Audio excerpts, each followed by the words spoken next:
1回そうしたの。あのモビルアーマーに追跡とかされてないでしょうね。それは確認済みだから大丈夫。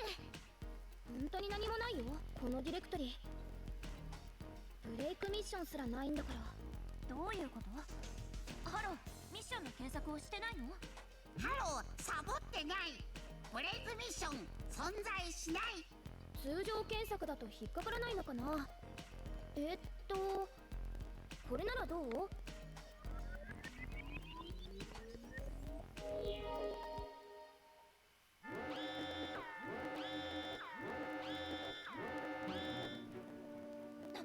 何の警報よこれ。何をしたのさくら？アラートアラート、エマージェンシーエマージェンシー。不安定なブレイク現象を通常検索対象から外してたんだけど、それを入れたらこれってわけ。まさかイリオンステーブルのメインプログラムにも干渉があるなんて。さくら、対処方法は？もう自動修復モードに入ってるし、ハロ君からシステムも切り離したから大丈夫。復旧まで少し時間がかかりそうだけど、何が起きたか見当はついてるし。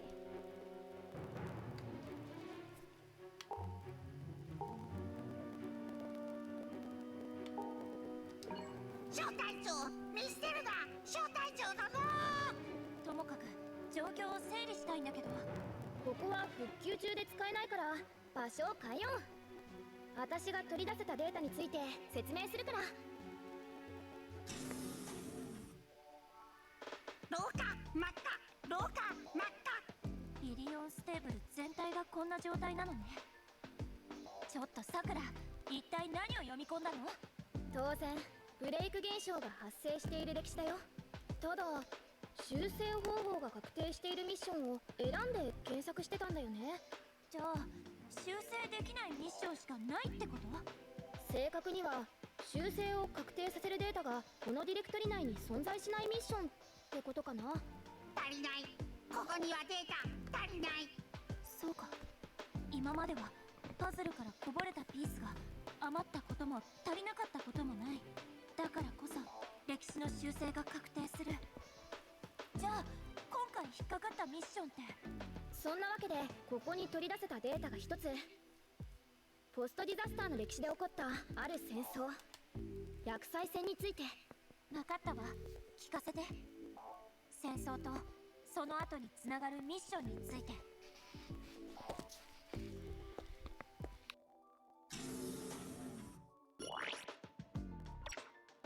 薬剤戦については分かったけど、今回のミッションとの関係は？以前エドモントンの本会議場に元アーブラウ代表のまかないさんを送り届けたじゃない。あの後選挙には勝てたの？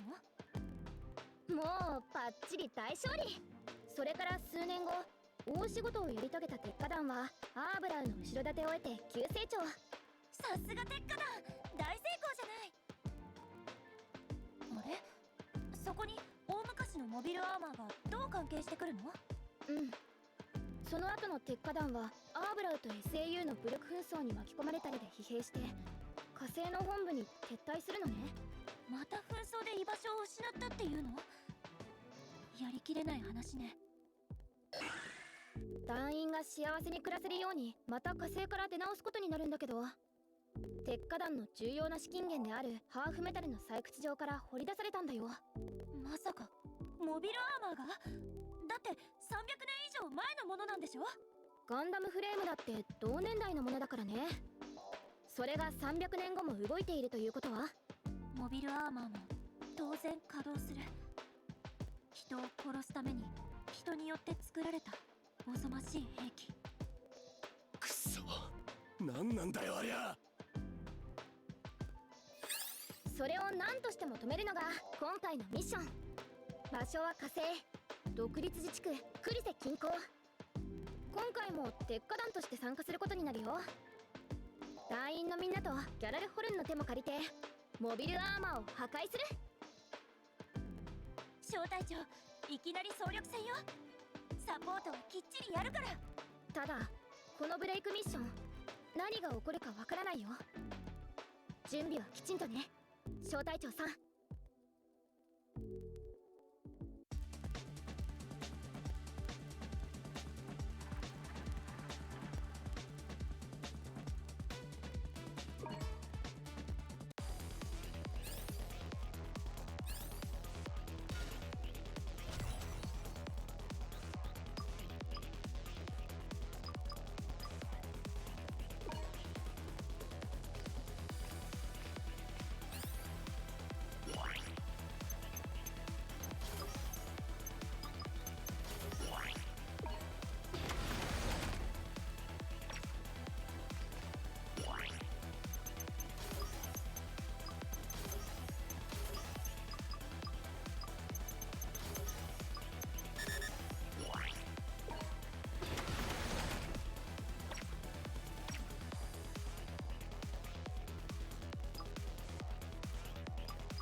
島で天使の名を持つ人類の最悪、300年前当時の人口の4分の1を殺戮した怪物、そのうちの1機。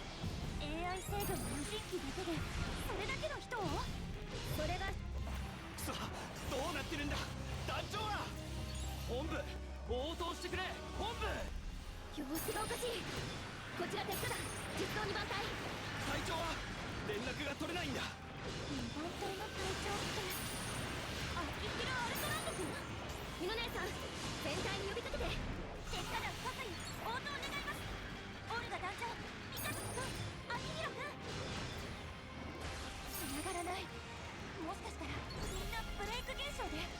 ガンダムフレームもリーダーもいないんじゃこの戦い勝てっこない。やれるだけのことはやらなきゃ。小隊長、ブルーマを排除して。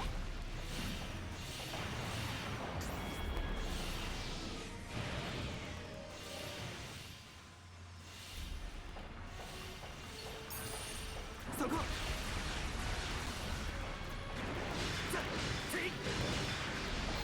ーマの増援、どこから。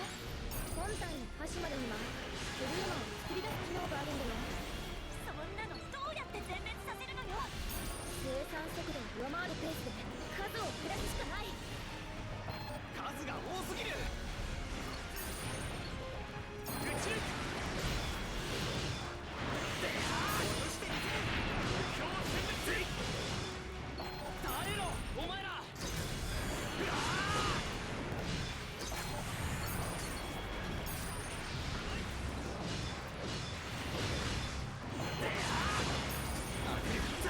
なんとか分断するんだ。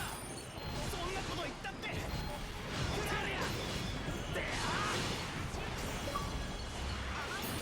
ふっだ今だ。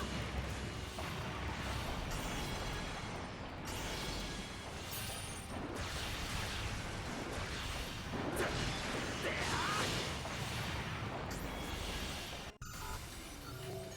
強制ブレイクイン。でもこのデータ形式は。初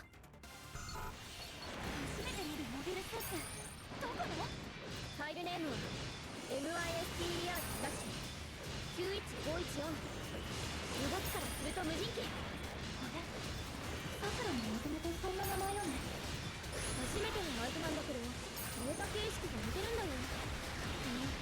名前は長いからミスターにして。何と似てるって。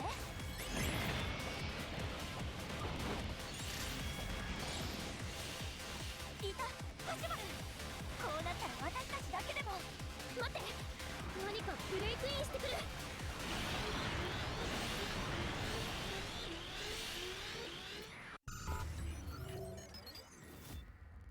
やはり君たちか。なるほど。ガンダムラドレイヤー。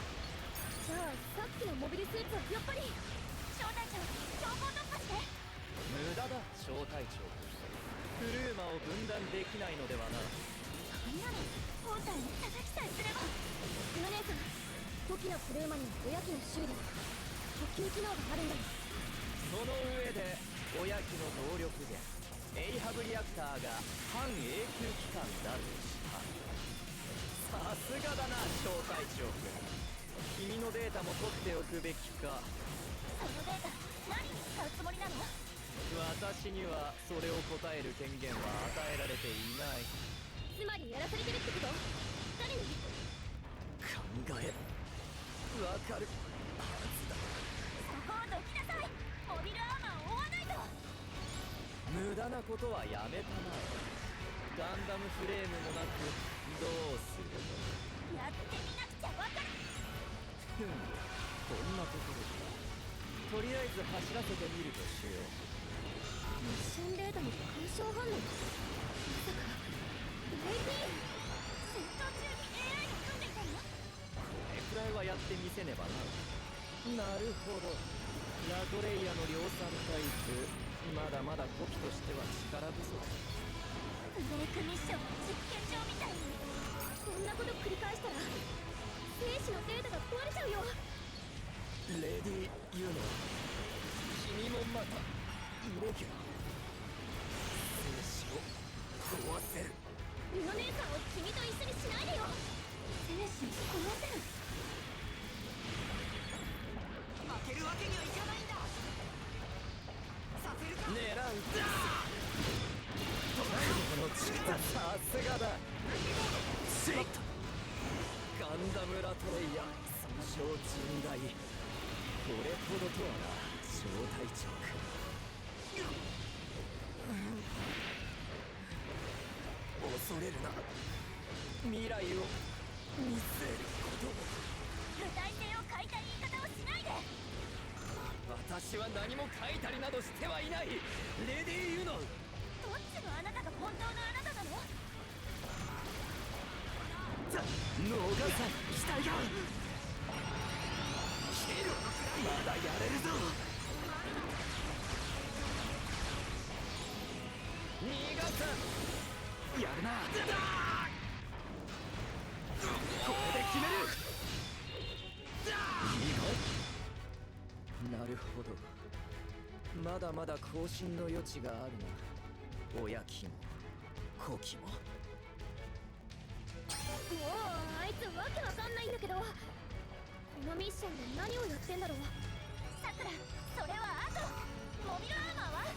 もう最終防衛ラインのゲートあたりだね。そんな。じゃあクルセは？この道鉄火弾が機能してないんじゃ勝てない。ギャレルホルンのメンツもいないみたいだし、ブレイクアウトしよう。みんなを探さなくちゃ。ミッションコンプリート。逃がさん。であー。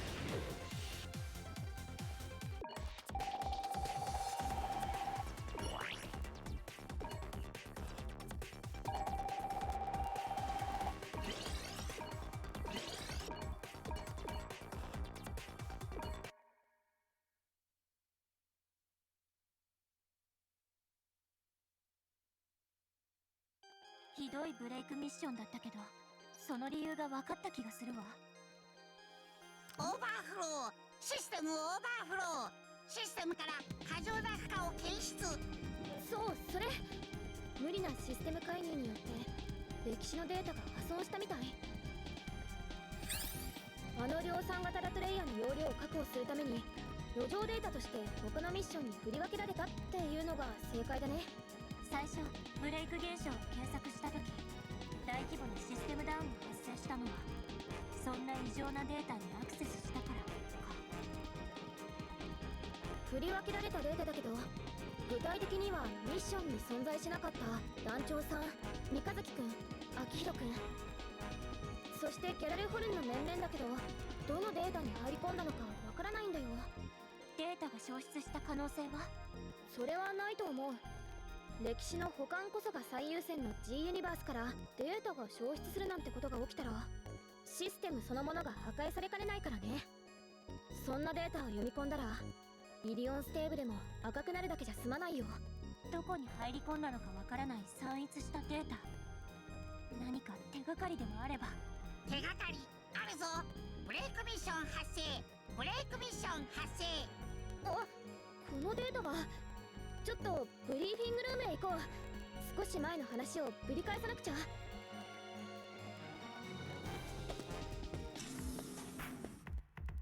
今回発生したブレイクミッションは2つ。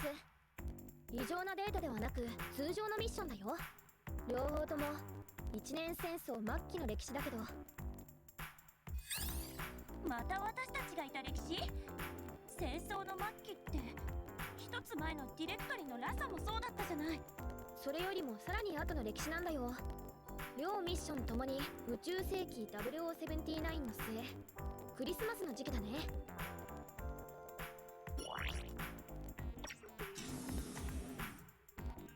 というわけで今回選べるブレイクミッションは一年戦争の末期から2つ。12月19日のサイド6、中立コロニーのリボーか。クリスマスイブの宇宙要塞ソロモン攻略戦か。小隊長選べ、小隊長選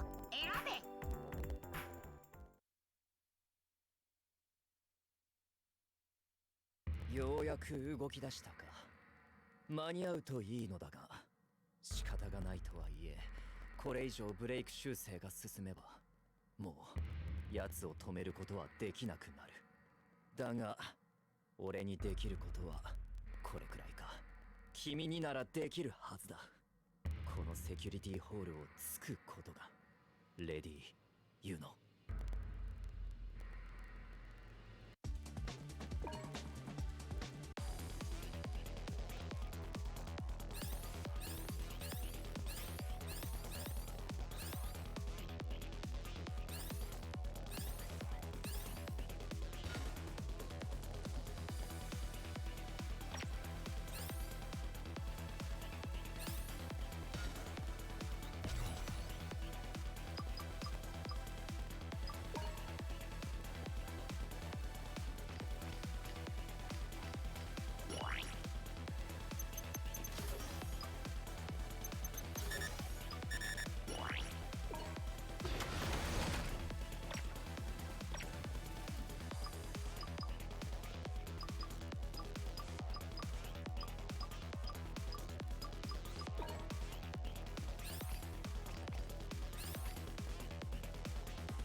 俺は生きる。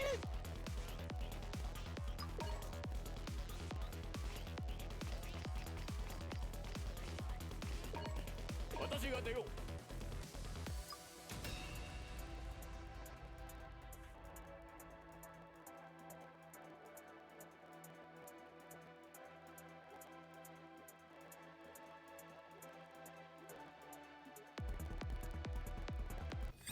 ひどい、街が。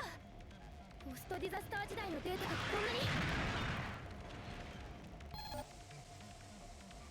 くそ、こんなことになっちまうなんて。よし、出撃するぞ。ジオン軍即カスタム機 MS06FZ 通称ザク2対統合整備計画で作られたザクの最終生産型だね。バーナード・ワイズマンだ。バーニーって呼んでくれ。五長さん、敵の正体は不明。撃退しないとガンダムどころじゃないよ。了解。こうなったらまとめて敵を撃破するしかない。サイクロプス隊最後の生き残り。ここは中立コロニーでしょ。こんなに荒らされて。ブルーマには関係ないからね。クリスマスの日にみんなプレゼントだよ。ルビコン作戦は12月19日でしょ。このミッションはその後の話なんだよ。今はコロニー防衛に専念して。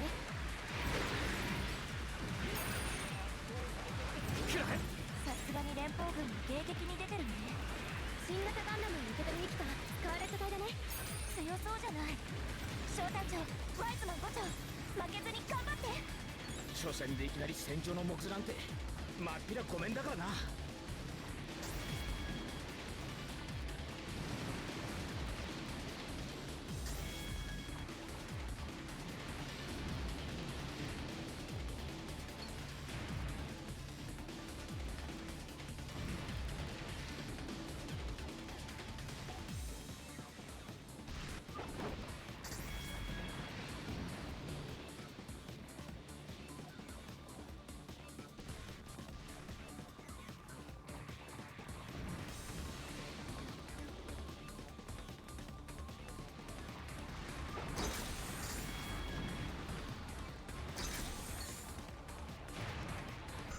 ッションに干渉。何かブレイクインしてくれ。こちらジュリエット・ジュリス、援護します。ギャラルホルンのモビルスーツってことは、ポストディザスターの歴史からだよ。アリアンロット艦隊のエースジュリエットさん。援軍か。助かった。歴史は違うけど、今はリリース機女騎士さんの力ありがたく借りよう。こちら地球外縁機動統制統合艦隊、月外縁機動統合艦隊アリアンロットへ支援要請します。よく1回で言えたね。お見事です。そして了解しました。援護お願いします。初めて腕前を拝見することになりますね。その緑の機体がハッタリではないことを祈ります。こっちはデビュー戦だってのに。す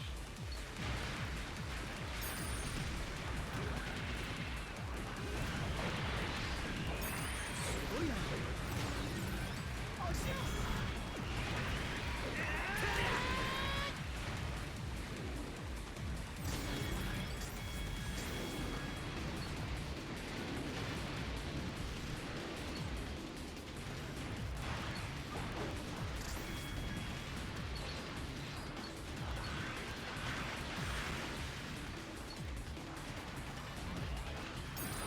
直撃させる。ブルーマは残骸や燃料を食べてるの？正確には採取してるかな。おやきのモビルアーマーを補給するために食い尽くし殺し尽くす最悪の害虫だよ。どんな敵か知らないがやるしかないな。ある行きたかったら逃げるんだ。このコロニーから脱出しろ。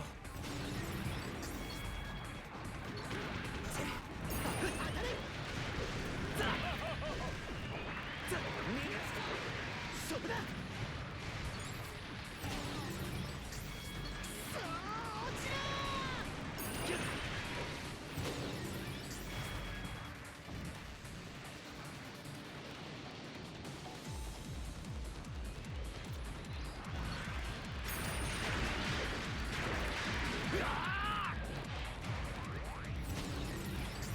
モビルアーマーのサブユニットプルーマの反応全て消失しました。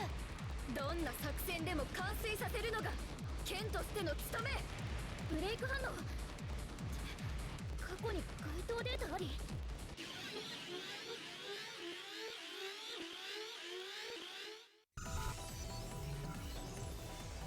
これがそうなんだ。これこそが俺の本来あるべき姿。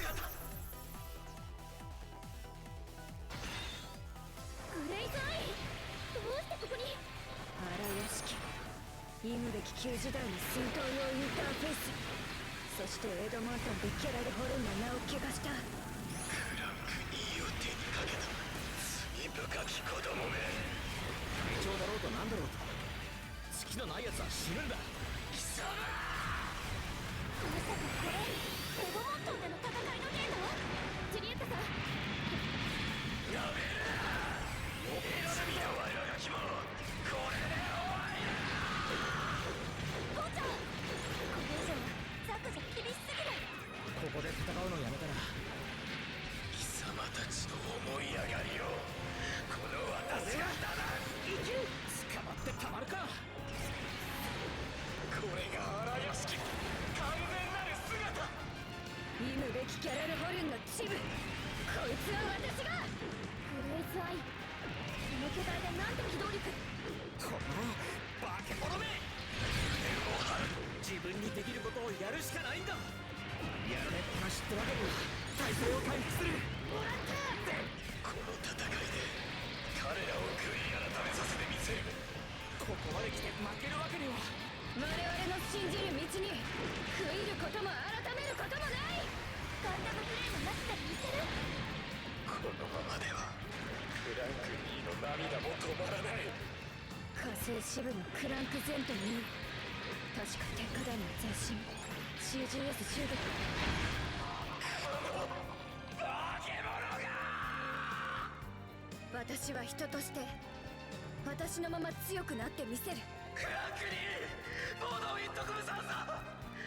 私は私の楽勝ってほどでもないけど、なんとかやれたな。あなたの強さ服部ではありませんでしたね。ポストディザスター時代のデータ全てブレイクアウト確認。ワイズマン5長も無事ね。あとはそのザクでガンダムをやっつけてこのコロニーを守ってみせるさ。ある元気でいろよな。大丈夫。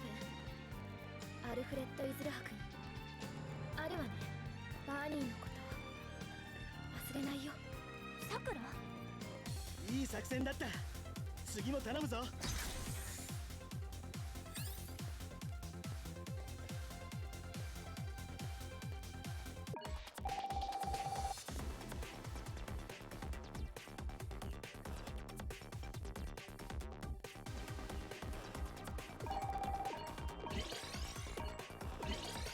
やはりなかなかの腕前だな。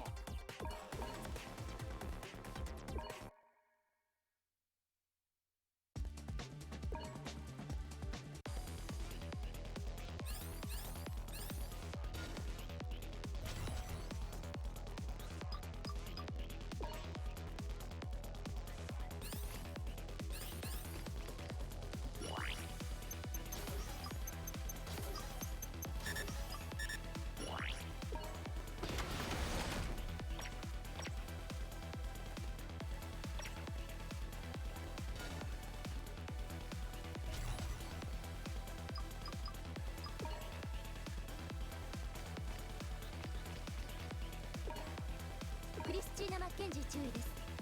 よろしくお願いします。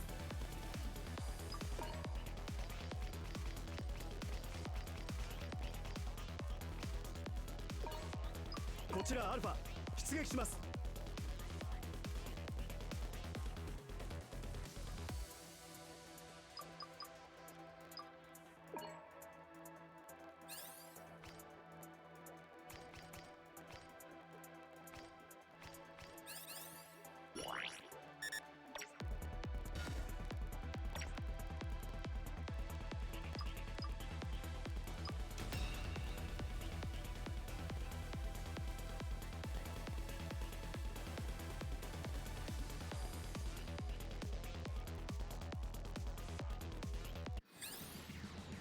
ここがソロモン内部？まずはガンダムを見つけよう。本当に戦わなければいけない。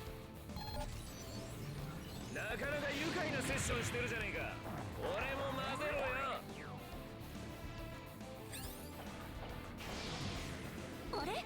もうガンダム見つかった？いいねえ顔だな。ムーア同胞団がまた連邦に金を積んだか。よー嬢ちゃん、こんな戦場で彼氏探しかい？いえ、そんなってどなた？ガンダム違いだけど味方だよ、ミノ姉さん。少尉、同行お願いします。俺とセッションがしたいってか。いいぜ、ついてきな。イオ・フレミングだ。よろしく。お願いします。さくら、いいのよね？大丈夫、説明はしていくから。まずは坂を上がって事務隊を援護しよう。ブレイク現象。ブルーマー。なんだよこの作戦は。全然話が違うじゃねえか。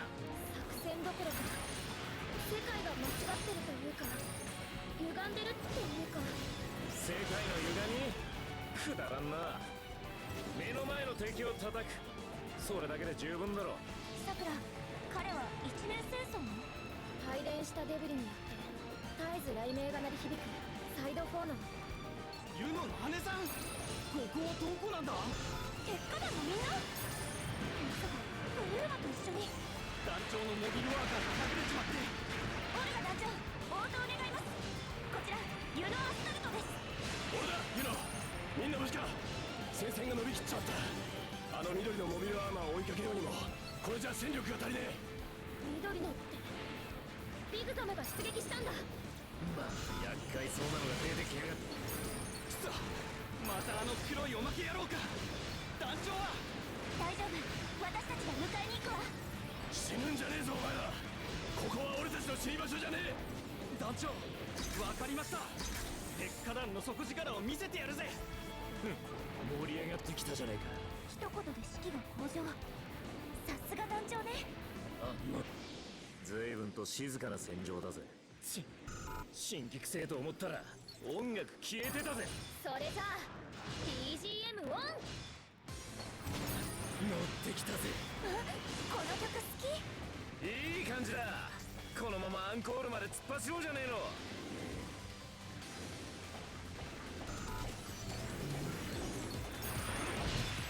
ていっだ逃がか。そこだ。これでテリアで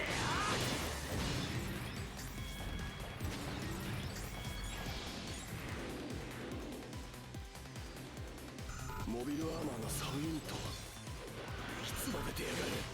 何パターンなんだよ。 BGM くらいは変えてみる。それくらいはやってもらわないとな。動くな。これも好きかも。いいリズムだ。水を差してすまねえが悪い情報が。ギャラルホルンのモビルスーツを見た。アリアンロッドの連中だと思うが近くに立てこもってる。月外縁機動統合艦隊の戦力ってことは。敵か味方かはっきりしやがれ。小隊長、核兵器のスイッチを押して直接確かめましょう。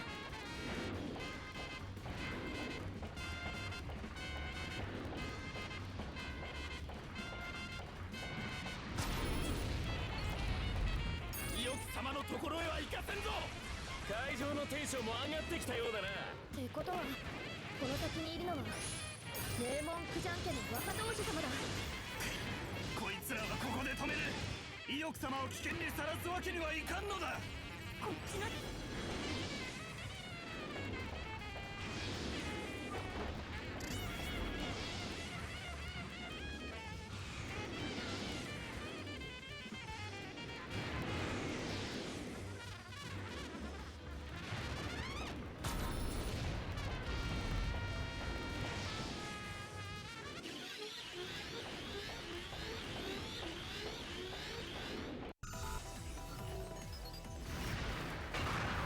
どんな敵でも全力を尽くすのがクジャン家の教え。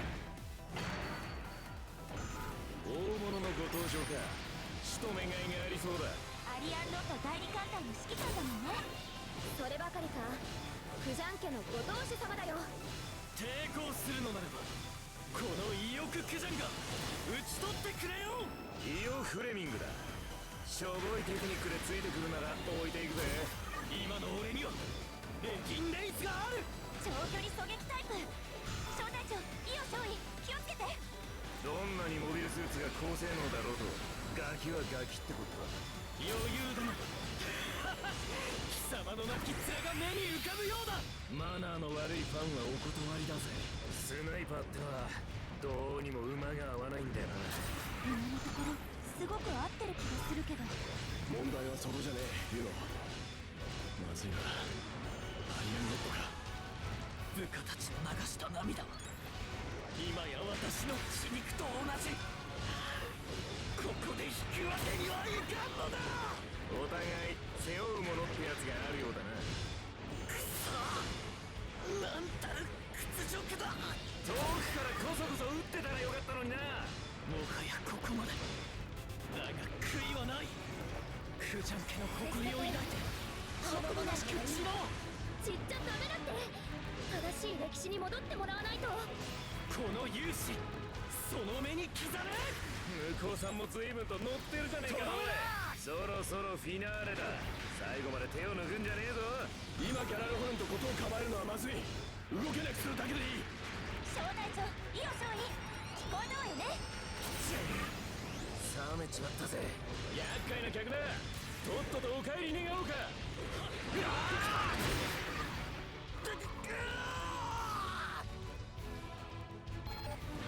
いただきだ。ブレイクアウト成功。よかった。すっきりしねえ終わり方だぜ。でも助かりました、伊予少尉。俺からも礼を言わせてもらうぜイヨ。余計な手間かけさせちまったな。お前ら鉄火団がいればあのガキどもも少しは生き残れたかもしれないな。なんだって。あばよ兄弟。ああまたどっかでな。生き残ったら乾杯だ。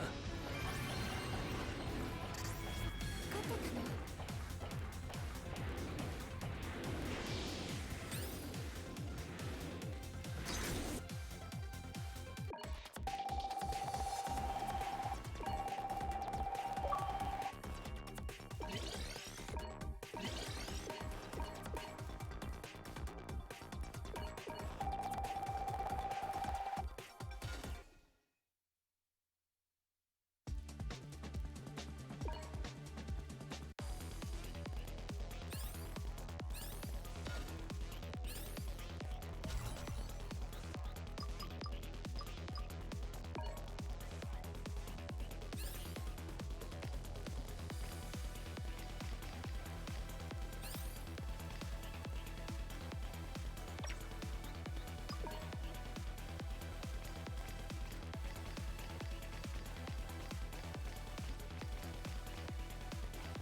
たの？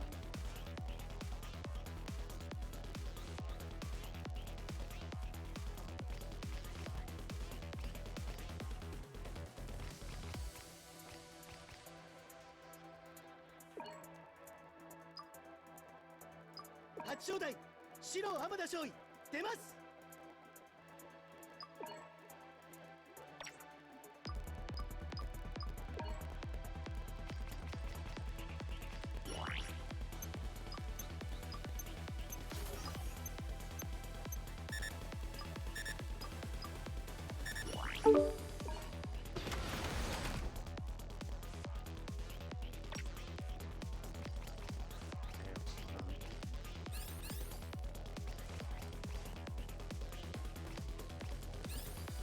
Hello? Ellie, did you hey bud, Mike was muted. Go figure. Ellie, did you end up staying up last night? All night. Have you even slept? Not playing the game.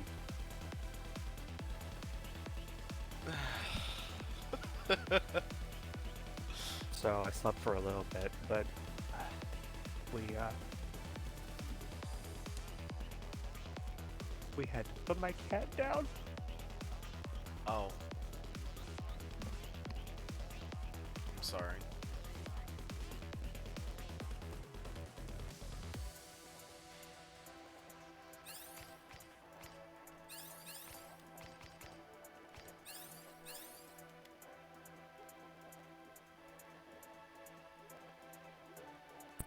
I needed to do something to get my mind off of it. Alright. You can stay here, or you can just do what you need to, alright? Thanks.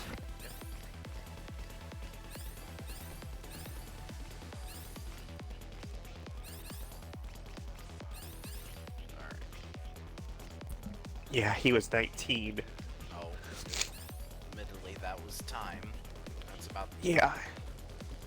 They don't live much past 15 to 25, to be honest.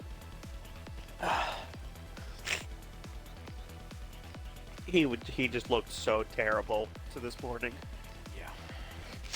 I had our 17-year-old cat, he just stopped moving one morning. Hey. Yeah, that's where he was this morning.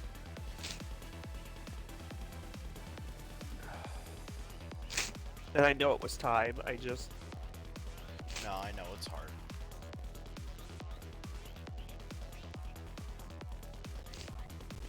And he was my cat. He was the one that I got us a tip for a delivery. That's amazing.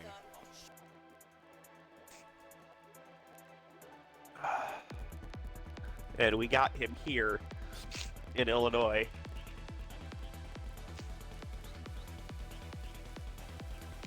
Probably about an hour away from where we are right now. That's funny. At least he always stayed in one place. Well, he moved with us, so he's moved with me. Sorry. Probably 12 times. So at least he got to smell home then, before he, before it was time. Yeah. Yeah. Alright, so energy bill's the same as last month somehow. I will take it. At least it didn't go up. Yeah, it's literally stayed at 412 for the last 3 months, which that's summer, so go figure, I expected that. Right. Here, so just use the easy. But yeah, no, all my cats. That cat that I told you about who lived to be 17 is the only one who lived past 13. He lived to be 17, I think. My personal That's cat. amazing. Yeah, my cat passed away at the age, I want to say 10 to 12, maybe. He had a gum disease, and I never managed to get it fixed for the poor boy. So eventually his teeth just dropped, and I'm sure he died from an infection. And then the other cat, he had a heart murmur to the point where he stopped moving, and that was just it. He couldn't do anything. So that was Yeah, Cosmo had a heart murmur and kidney disease. And he lived a really, really long time with all that stuff. The murmur we knew about for a long time. He just was never really active. Yeah, no, like when we had to get the cat snipped with the heart murmur, I don't know how they did it because they couldn't put him under because he wouldn't have woken up. Right. But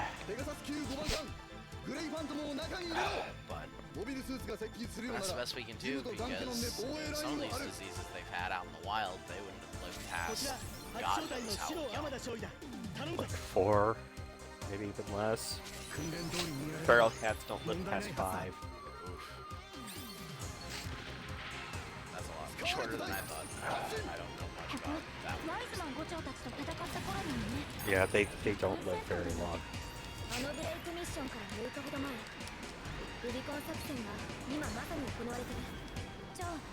Ironically, bats are the only thing that have a shorter lifespan in an indoor environment.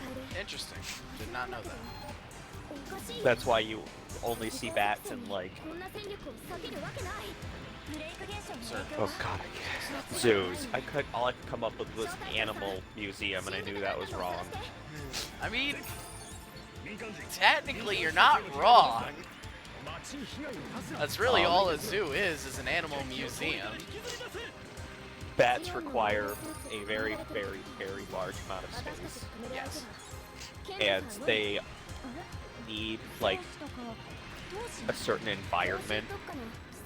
And they found that people who kept bats as pets, they only lived for like a year. Maybe 2. But in the wild, they can live up to like 15. That's scary to think about. Yeah, they need some enrichment that only comes from being outside, and they don't do very well inside. Unless you know, spend like millions of dollars on an enclosure.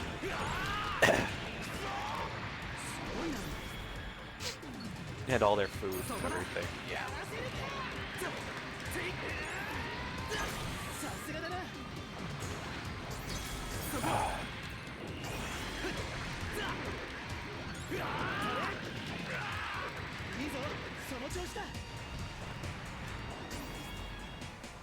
That's interesting. What? So, different pilots have different interactions with each other dependent on if they're from the same series or not. Interesting. I noticed that with Shiro and Norris Packard, but I didn't really think to try that with anyone else, because when I tried to do IBO, the two of them didn't have any interactions between the two of them. It depends on who you have. It also depends on the suit, too. Yeah, because some people didn't interact with certain suits. So, like, I just had Ko Uraki and Shiro have an interaction. Wait, what? Yeah. He literally called him out by his rank. Ensign Amuro? Said, No, Ko and Shiro from 08th MS. Interesting. yeah, he said something along the lines of, I'm gonna go all out, there's nothing that can stop me, and Shiro said, you have to hold yourself back, Lieutenant Araki, there's no weapon crates here. Yeah, that sounds like something they would say to each other. Because Ko is, I wouldn't say unhinged, but untrained. Oh no, he's fucking unhinged. I feel like unhinged is still the wrong word. No,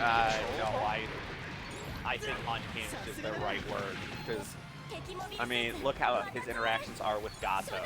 That's he's fair. And then Seema, I mean, and yeah, you know what, no, looking back at what happened with Dendrobium oh no, he's fucking unhinged. Like, legitimately.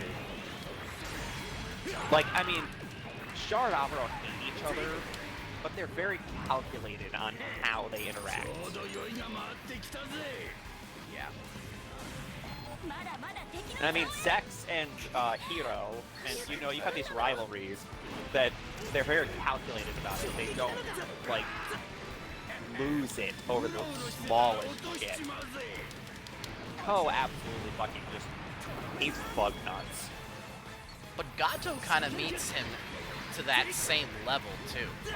I think that's why they work so well as antagonists to each other, is Gato was very unhinged as well. Because he was angry about the whole Solomon incident. Right. And he just sees any Federation officer as the reason why they lost.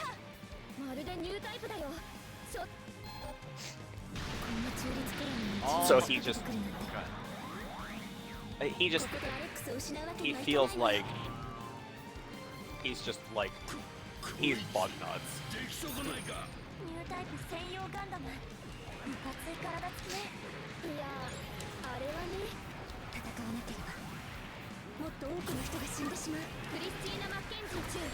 What were you gonna say? I was gonna say I'm finally doing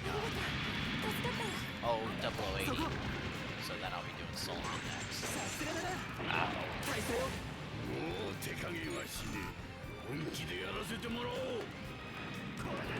I still got the new Ezeel yesterday with the Wing Zero. That was a pain in the ass. Oh, because Ezeel has the eye field, I forgot. Yeah, its eye shield melted really fast under the Zero's assault, though. Fair enough.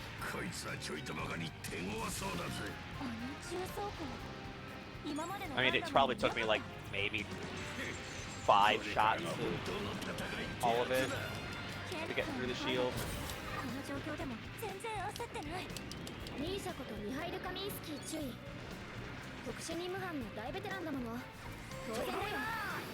I like that they put the variable shot from the Zero Buster in. Because of the whole variable output. Yeah. I have a feeling we're still, I think Wing Zero is in the game somewhere, and if not, it's going to be part of the DLC. The custom, you mean? Yeah, those wolves. Yeah, it is. I mean, it was announced. I don't know if any other Endless Worlds is made it, but I'm sure Tall East 3 will be, at the very least. As I said, there were a whole shitload of suits that didn't get announced that I've found so far, like the Zagok, Yeah. the Julietta's Regan Laze. Those never got announced as suits. I just hope we get all the Gundam Meisters and all of the Gundam pilots. Suits. I was just sad that the GPO2 isn't in game. Really? Yeah. That's depressing.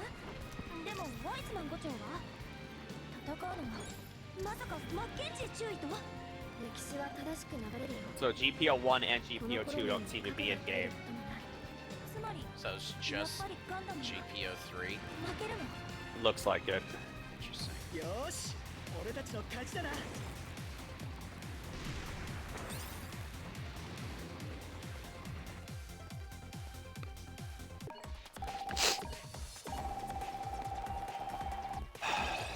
戦ってくれてありがとうな。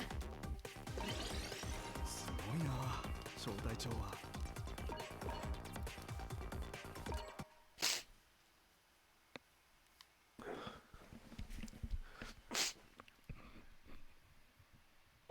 これでこのディレクトリなんだけど、ポストディザスターの時代が The Providence just came in and the Freedom broke it immediately. 秋広バクギリス、このディレクトリ内に確認できない。ハロ君の言う通り、ピースがないパズルは完成のさせようがないんだよ。まさか階層をまたいで他のディレクトリに？可能性は実は高いんだよ。次のディレクトリにつながる抜け道も見つかったし。そんなあっさり？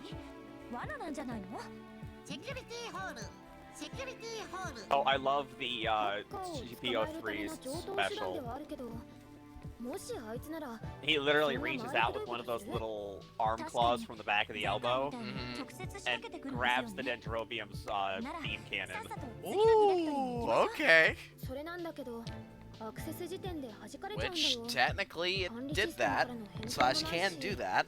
It's not recommended because you're using the Dendrobium as a weapons platform, and, well, you can get taken out by fire.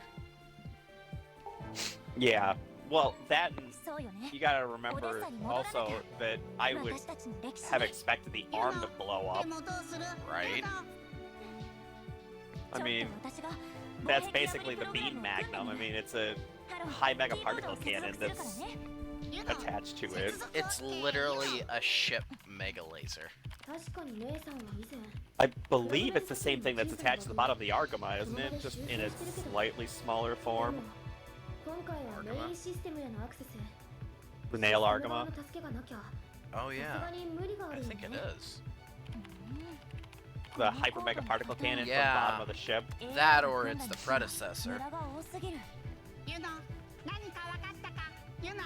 Or at least something similar. セキュリティホールうまく偽装してあるけど単純なシステムエラーや仕様の不備で発生したものじゃない。さてとあとは仕上げをごろうじろっと。え、もうできたの？何よ、不都合があるの？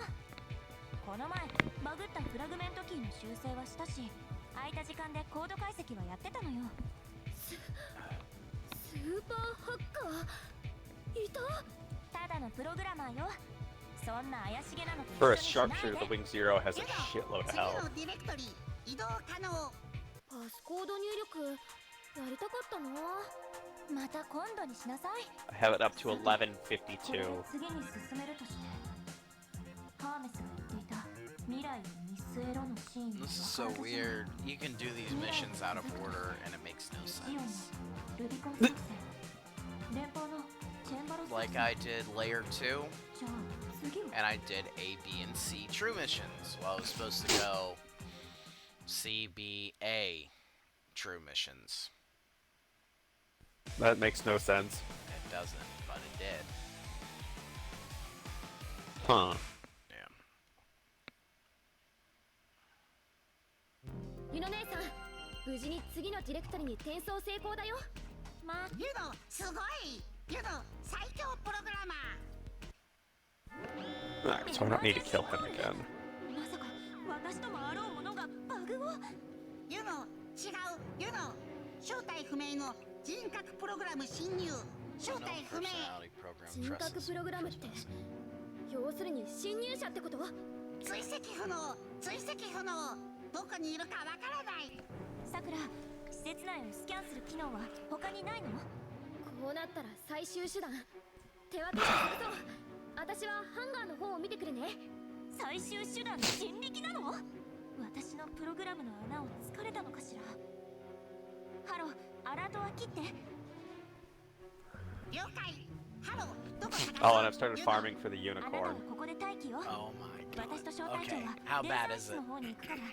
何かあったらすぐに 4 連 of 絡するよ 1, うにね。 3 of 2. 先輩 But the problem is there's only one place to get this level 2 parts, ハロー、 and it's a よろしく bitch. された。 Oh no.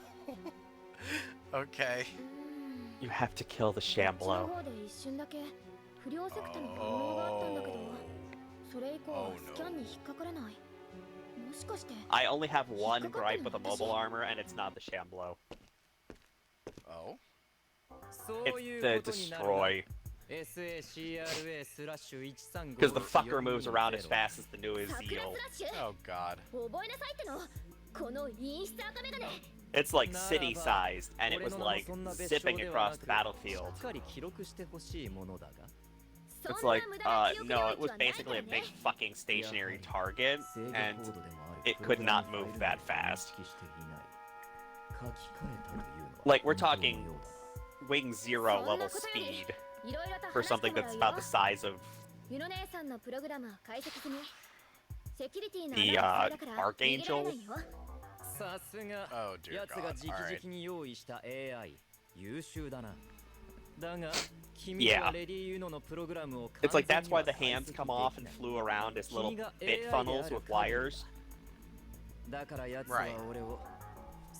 And why it had all of the armor and the big mega particle cannons on its back, because it's literally a mobile obliteration platform.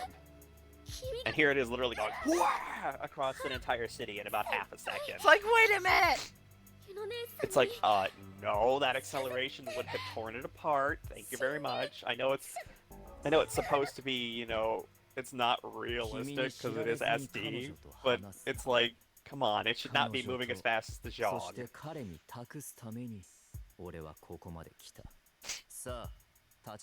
Like, my guy, even the Shamblo doesn't move that fast. It has a lunge forward, and that's about all it has. But it's like, yeah, that doesn't work for me.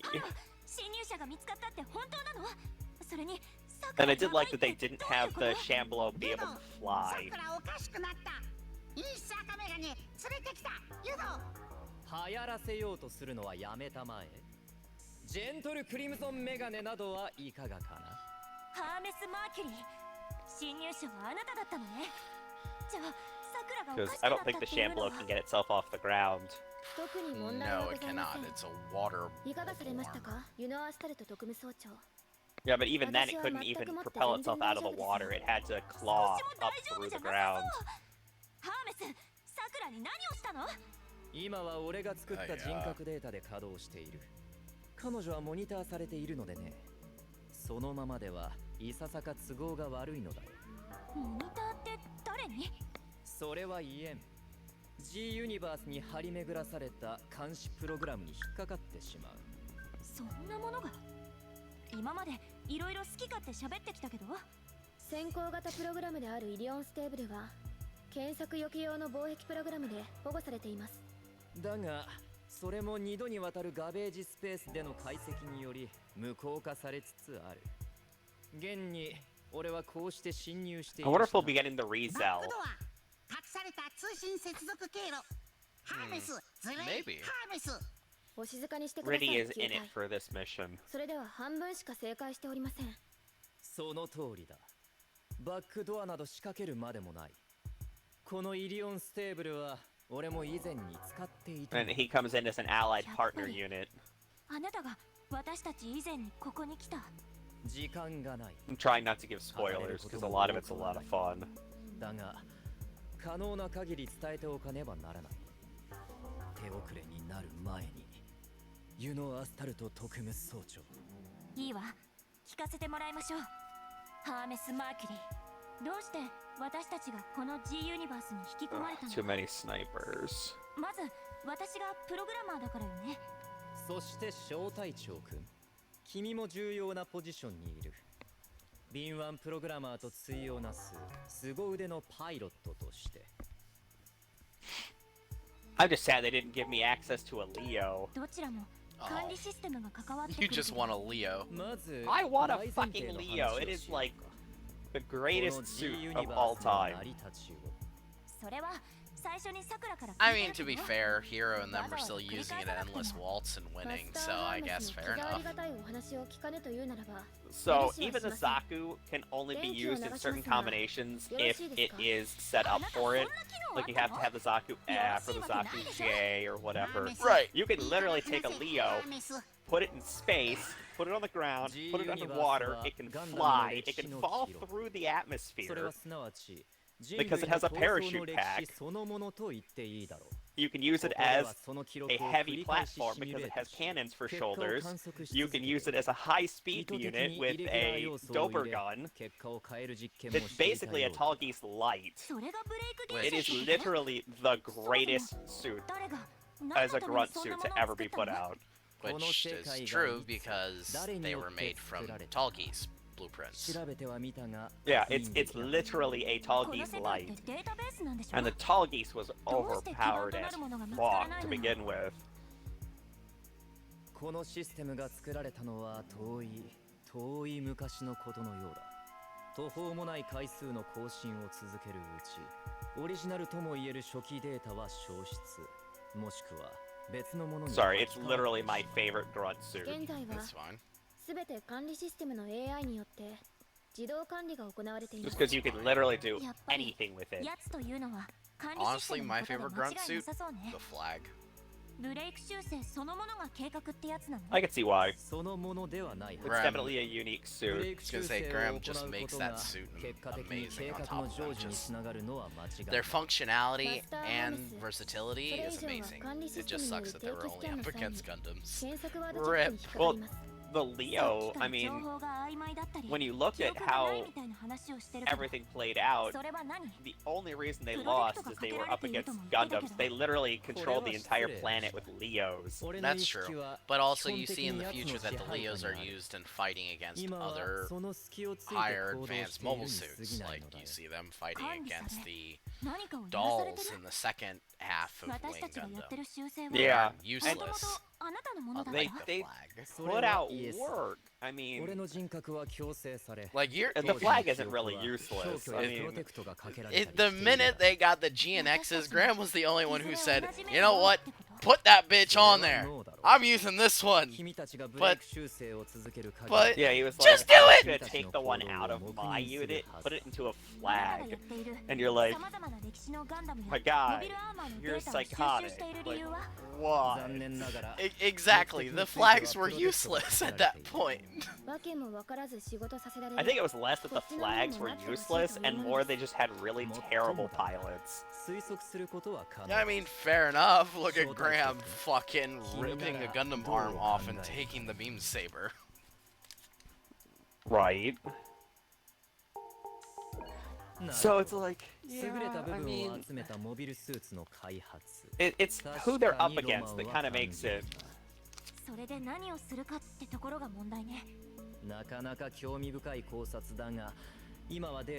mean, any suit can look bad if you put it up against the Gundam. I mean, even some other Gundams.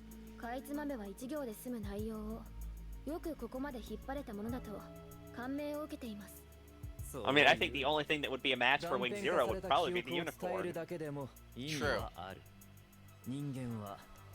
Maybe the Turn A. I mean, but Turn A I don't ever put into a category because the thing's just busted as fuck anyway. The only suit I've seen in Gundam history that could rival Turn A is Quantum.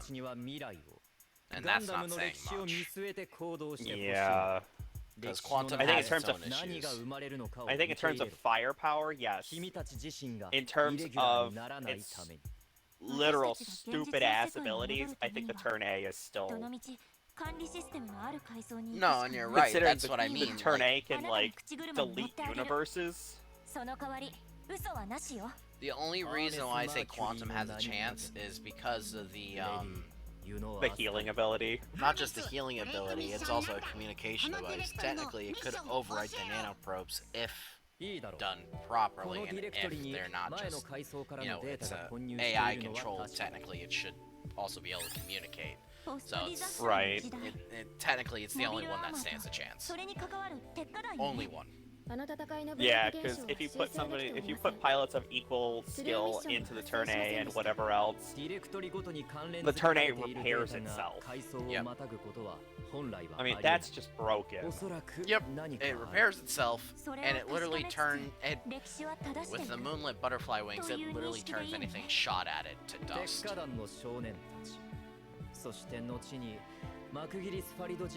They actually have it listed as the most powerful suit in the Gundam universe. Because it is.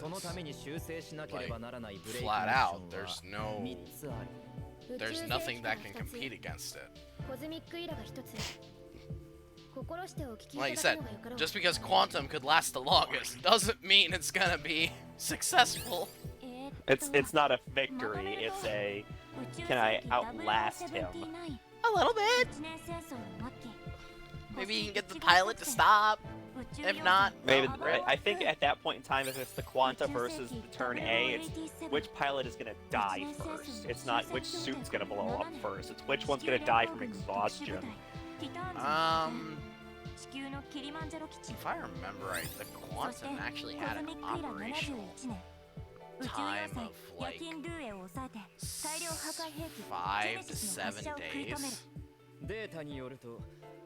So again, it would be which would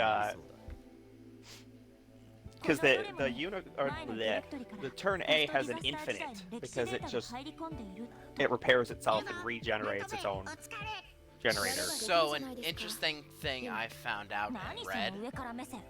Yeah. Quantum actually could have done the entire battle of the ELS by itself. Oh yeah, that is a statement. I don't doubt that. That is a statement from one of the writers. So that's why I'm comparing it to Turn A, because we haven't seen the maximum output that it can do. I just know it is far superior than anything else we've seen. I know I've seen a picture from one of the end episodes because I'm still in the middle of watching Victory before I go to Turn A, of its moonlight butterfly covering the entire planet.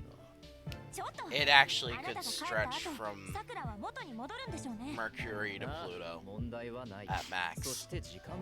That's ridiculous. It is.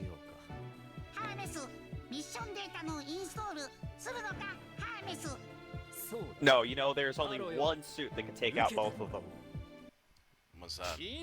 And it's technically not a canon suit, quote unquote. And that would be the Extreme Leos. If we're getting into that stuff, I would say a lot of the code suits would give them a run for their money. Code Phoenix, Code Aphrodite or whatever. Aphrodite. And then basically Overworld. The Overworld final suits would give them a run for money. And I think the Extreme in its last form with those big ass orange wings.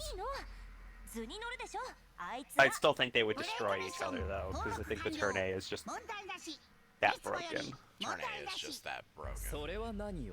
To be fair, I kind of wonder if Turn A and Turn X will have the nano skin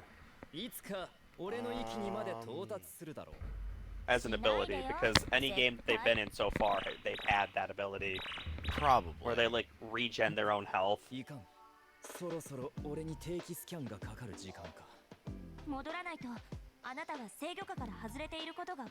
kind of curious.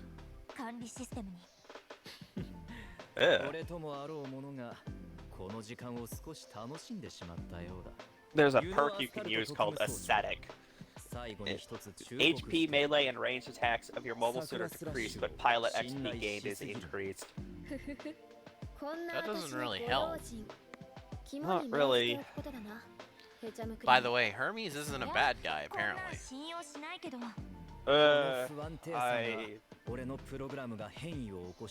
I think he's a gray area. Yeah. I still think Haro is the ultimate bad guy in this game. I have a feeling he will be. Dude, if I have to have another shootout with a giant fucking Haro, I'm gonna have Encounters in Space flashbacks. Wait, Encounters in Space had a fighting a Haro? One of the... There was a hidden mission that after you did X amount of things, and you had to do there was a whole bunch of stuff you had to do, and then you got to fight 3 giant Haros that would fly around. There was like a black one, a red one, and a yellow one, and they would just rush you.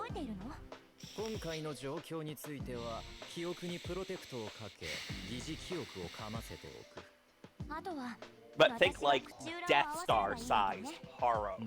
No, I know which ones they are because I've seen the black one in G Generation World. I just thought it was from G Generations. Yeah, and it literally flies at you by flapping its ears. So it's like boing, boing, boing, boing. It's like. Good morning. Good morning, Sakura. And basically, it was you play. They don't have any. They don't have any ranged weapons, so they're just basically bullet sponges. That if they corner you in anywhere, you just die.